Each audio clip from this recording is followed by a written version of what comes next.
Welcome back to Sonic Speed Reading, where we're going to break down everything Sonic comic related. Again, still don't have a cute catchphrase for this one, so we'll make do. Alright, I'm going to be upfront with you guys. I've tried re-recording this particular episode like 3 separate times here. As you can see from the thumbnail, I have a very specific topic I want to talk about. But as I discovered while I was recording, that subject actually entails the entire IDW run currently. So I ended up talking forever and, well, we're going to try and break it down into simpler terms. So while this is about addressing Sonic forces, we're just going to be focusing on the first few issues here and the 4 main characters of Sonic's crew. So if you're familiar with my channel, you might be aware that I'm not the biggest fan of Sonic Forces. Despite what it was supposed to be, or the bits and pieces I did enjoy from that game, overall I felt it was underwhelming. And a lot of folks, like me, feel like there was a lot of missed potential here. So when I heard that the IDW book was going to take place right after Sonic Forces, I wasn't too excited. But I should have trusted Ian Flynn and the crew from Archie, since they were brought back on board to do this book, because Ian does what he's done from the beginning from the Archie stuff, which is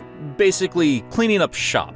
I know it's going to rile up some Archie fans, but it is what it is. Not everything from those books were perfect, and not everything from Sonic Forces was perfect either. And to tell the story he needed to tell, he needed to get back to basics with some of these characters, as well as have them fill in some roles that might have made sense for them in Sonic Forces, or make up for the lack of characters that the Archie series had built up so well. Thankfully, his experience with the comics, and these characters in particular, and, well, just the franchise overall, plays out on the pages without too much fuss. See, the IDW book has 2 challenges ahead of it. It needs to take place after a Sonic game that a lot of people felt betrayed a lot of character choices and, again, just didn't do what it should have set out to do. And it also needs to introduce new readers to these characters. You're gonna get a lot of Sonic fans that have played the games or read the previous books jumping into this one, but you gotta write this for them as well as brand new readers. That's just how this goes. And in terms of Sonic Forces, while I wasn't a fan of the game, in the hands of the right creatives, there was boundless storytelling opportunity here. The 2 major arcs in the book right now address a couple of different ways that Robotnik taking over the world could have worked, and throughout the entire thing it covers up some specific plot holes from the game. And these are done to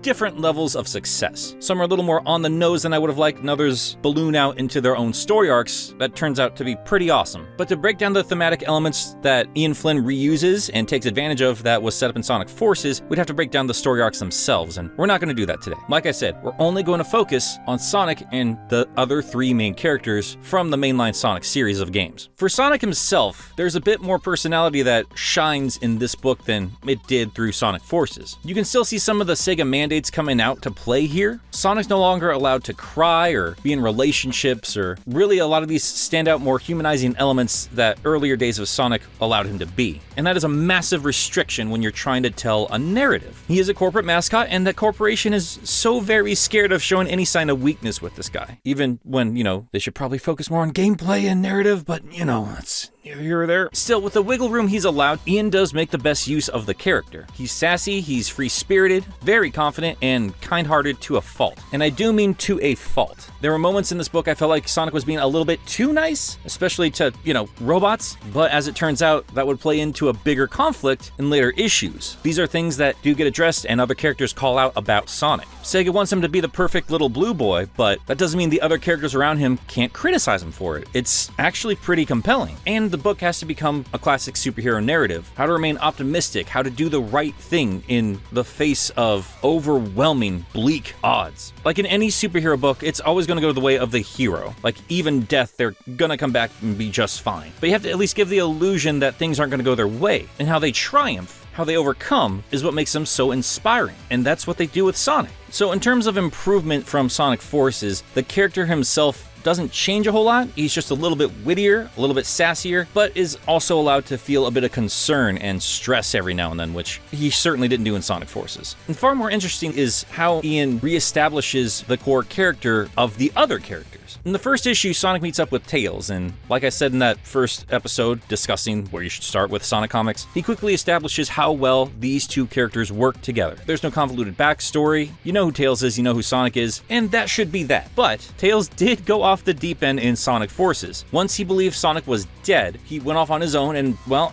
just been kind of portrayed as a coward. I should also note that Tails has been kind of a wimp since Sonic Unleashed, so this is not too out of character for the most modern interpretation of Tails, but that's the most offense I'm going to give this. They just redesigned his personality to help fit the narrative they were trying to tell, and it wasn't a very good narrative. And that's certainly not a character you want to follow along in a comic book, so Flynn quickly reestablishes the Tails we know and love, idolizes Sonic, treats him like a best friend and big brother, and a genius, perfectly capable and competent all on his own, because he learned all of these lessons from Sonic, and he's carried that forward into his own life. Regardless, they still have to address how he was acting in Sonic Forces, and instead of just shying away from it and never bringing it up, Ian deals with it head on. In the first issue, we see Tails trail off from a thought once he realizes that Sonic is going to go off on his own and the potential of him actually dying could be a thing. That's not something he wants to relive, but he quickly realizes that, he's got to do what he's got to do. And Tails has to think tactically here. He's going to be far more reliable to these folks that need help in this town, and Sonic's going to be much more effective if he takes advantage of that speed and gets from place to place helping people out. There are times when their team up is far more effective, but right now we see Tails understanding that he needs to grow up, he needs to step up, and he needs to be his own hero. And at the same time, he's also addressing that, I didn't handle that death stuff too well at all, but I was a little bit out of it, I goofed up, I'm gonna do better. And they address all that within a couple of lines. Going forward, again, you're gonna see Tails in some very dark and desperate situations, and unlike Sonic, you can see that Sega has eased up a little bit on what Tails is allowed to do, and through him and other characters outside of Sonic, you do see him lose hope, you do see him cry, but you still see him overcome and be the hero we know he is. The central focus of the book is not on Tails, but at the same time, they take a great deal of effort to re-establish the hero we know and love. And if nothing else, I feel like that's commendable. Now, the next character, though, well, that has some fans a little bit heated up. Certainly not the most riled up compared to another character, but that's gonna need its own episode. I'm talking about, of course, Amy Rose. In the second issue of the book, Sonic has sped from where Tails is hanging out to a new spot where a super crab robot is about to mess up a town, and he meets up with Amy. In her first appearance, they quickly establish that, yes, she is still all googly-eyed for Sonic the Hedgehog, and is terrifyingly effective with a hammer. But on top of this, she desperately tries to get Sonic to rejoin the Resistance, and Sonic's not having it at all. From there, the town they're in is attacked by more robots, and Sonic goes off and does his thing, but Amy, on top of fighting robots, also helps direct and command the civilians to bring up the most effective defenses and how to protect themselves. They're basically setting her up to be the new commander of the Resistance from Sonic Forces, and this is where a lot of folks have some problems with this portrayal of Amy. And if you've only ever played Sonic games, you might not see what the big deal is. But for fans that grew up with the cartoons and the long-running comic, this is the very clear and obvious role of Sally Acorn. This is, again, another character that deserves her own episode. There's a lot to talk about, and she is so extremely important to the overall franchise of Sonic, despite what Sega nowadays wants you to think. And a lot of fans are torn between loving Sally or loving Amy, because we're in arguments on which one Sonic should, And while that is an interesting discussion, and I certainly have my own stance on it, it's not entirely fair to either character. But relationship stuff aside, a lot of Sally fans are still upset because, well, Sally was made for this. Why on earth is Amy taking up this role? Amy's her own character. She doesn't need to be Sally on top of it. Well, the unfortunate truth about this whole matter is, Sally doesn't exist in this world. The games have never featured the Freedom Fighters outside of Sonic Spinball in a brief cameo. And as the years have progressed and the franchise has become more cohesive, the mistreatment of Sally and the other Freedom Fighters is something we need to address, and I certainly miss those characters as well. But as it is, we don't have them anymore. And for me, in terms of Sonic Forces, that game and the developers and the writers just kind of filled roles for a lot of the Sonic cast that was already there without really understanding their personality, their power set, or building on a lot of character development that the game really needed. And in terms of the role of Commander, that was left to Knuckles, who I will get to in a minute. But I personally felt that while he would be capable to command a small ragtag group of folks against Eggman and his army, he's not the best choice for that particular position. It does make more sense for Amy to be on the more delegation end of things. Knuckles is a fighter, a little thick-headed at times, but a fighter. And the best use for him would be out in the front lines fighting these robots, not hidden in a bunker. And without Sally,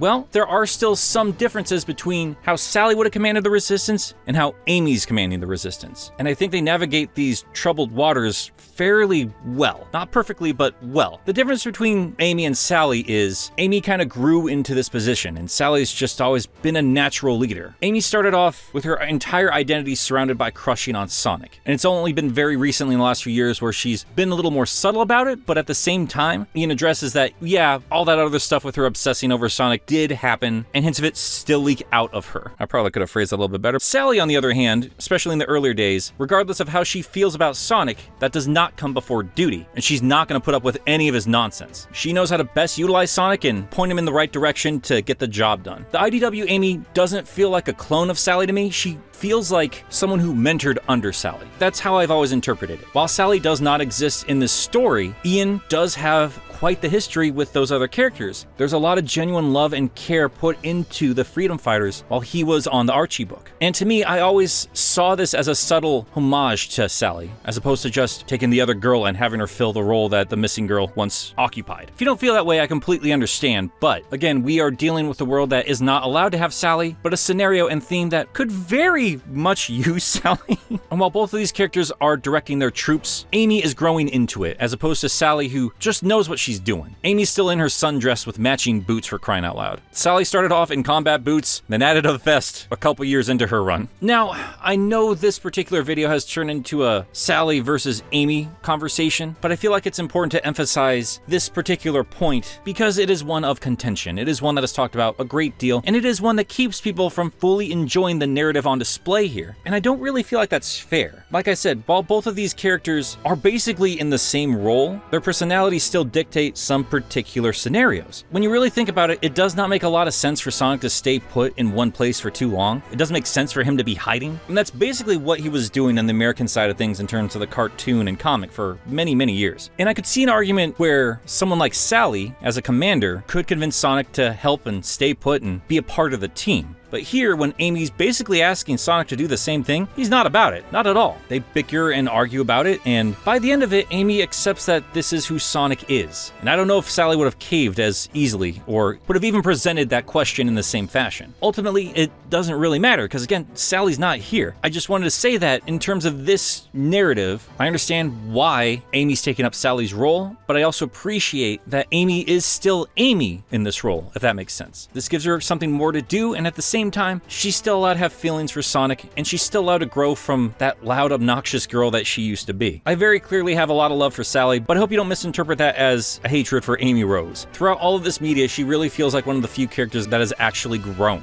and I certainly like how she is portrayed in this book, and it's certainly a step up from Sonic Forces. I mean, at the end of the book, you still see that Amy adores Sonic, but she has her priorities in order. Sonic offers her to come along with him, and while that sounds like a dream come true to Amy, she understands that her place is here. She is capable of helping people, and she's going to do exactly that. So yeah, that one issue got all that rambling nonsense out of me. But we still have one more character to discuss before we wrap it up for the day. So in terms of Knuckles, I would say that out of every other character from the Archie series, he was certainly treated with the most respect and the most growth. While I didn't agree with a lot of the story choices that Penders had made with the character, there's a lot of really good stuff here that the games never really took advantage of. And stripping all that away from Knuckles feels a little disrespectful. So I understand why some fans are kind of pissed with his more recent portrayals. Still, we have to establish him in the IDW book, and at the same time address his role from Sonic Forces, which I had already mentioned was as the Resistance Commander. Now, if you had read the Archie books, you could very easily understand how Knuckles went from this isolated, naive loner who got tricked by a fat boy with a big giant orb, to a capable and competent leader with a group of folks that put their lives in his hands. Unfortunately, this isn't Archie Knuckles, and the games have never done a great job showing that particular growth. Yes, he did gain friends as the series went on, but time and again they would just reuse the same stupid, oh, Knuckles got tricked by Eggman nonsense. And eventually they even gave up on that and just didn't give him anything to do, honestly. Sonic Forces has no mention of the Master Emerald, it has no mention of the floating island. And look, maybe that wasn't the main focus of the game, but when it comes to taking over the world and sources of power, that's something that should be addressed. And actually, Ian did just that. Around the release of Sonic Forces, there were also some free digital comics that released at the same time. And in these comics, you can see that Ian understands these characters far better than Sonic Team actually does. The digital comic goes out of their way to explain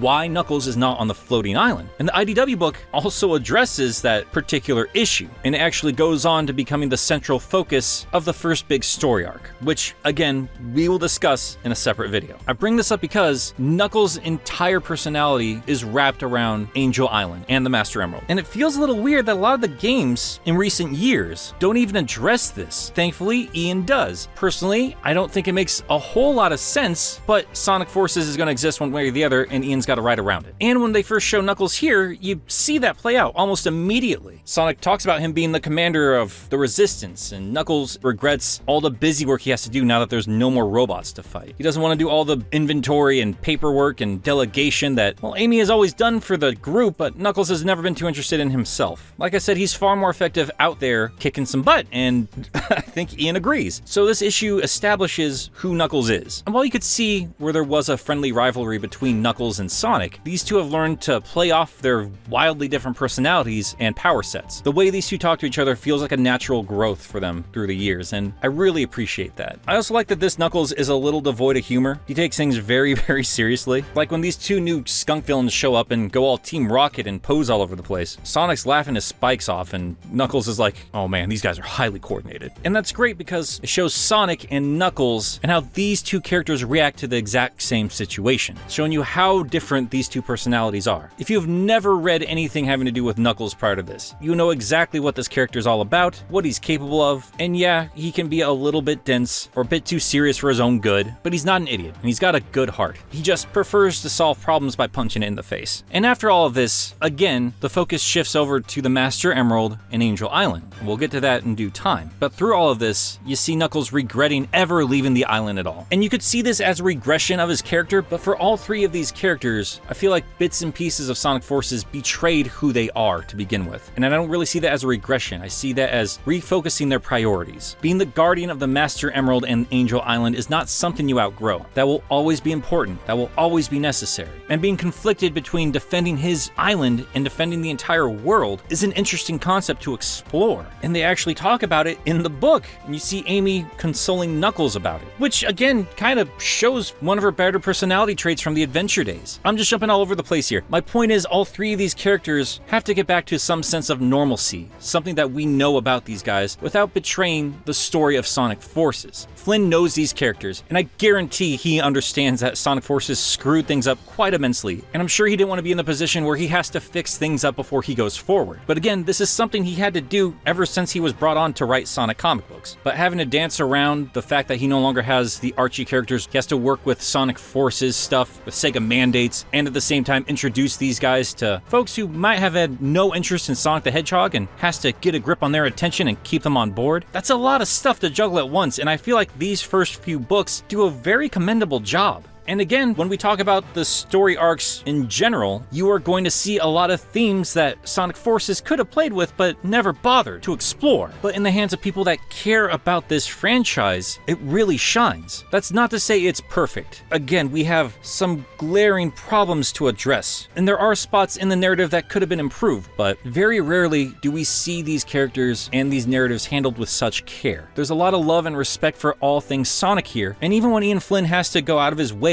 to reestablish the core personalities of some of these guys, there's still a lot of love and respect to build off of from even embarrassments like Sonic Forces. Like I said at the start, there's a lot of potential storytelling that you can do with that theme. And even if the war is over, there's a lot left to explore, and where I wasn't too excited to begin with, I'm all on board these days. But I've rambled on long enough. There are more things that we could discuss in terms of fixing things from Sonic Forces, but just covering the 4 core characters is plenty enough. We haven't even discussed Eggman. We haven't even discussed the villains. We haven't discussed any of the new characters. There's a lot left to cover in terms of IDW, and that's not even touching Fleetway or Archie. There is a lot to dig into here. But with the hiatus going on, now is a great time to jump into these books. You can get them digitally from Comixology or, I don't know, probably some other means as well. I don't really recommend going out into the world and trying to grab that stuff for yourself, but hopefully the mess of the world will clear up sooner rather than later, and we can get back on track and tell some awesome Sonic stories, because in terms of the comics, they're in the right hands. And I can't wait to see where they go from here, and I can't wait to jump back into Sonic speed reading to discuss even more of this stuff. Thank you for watching. Thank you for participating in the comments. Thank you for sharing on all kinds of social media. Thank you for subscribing.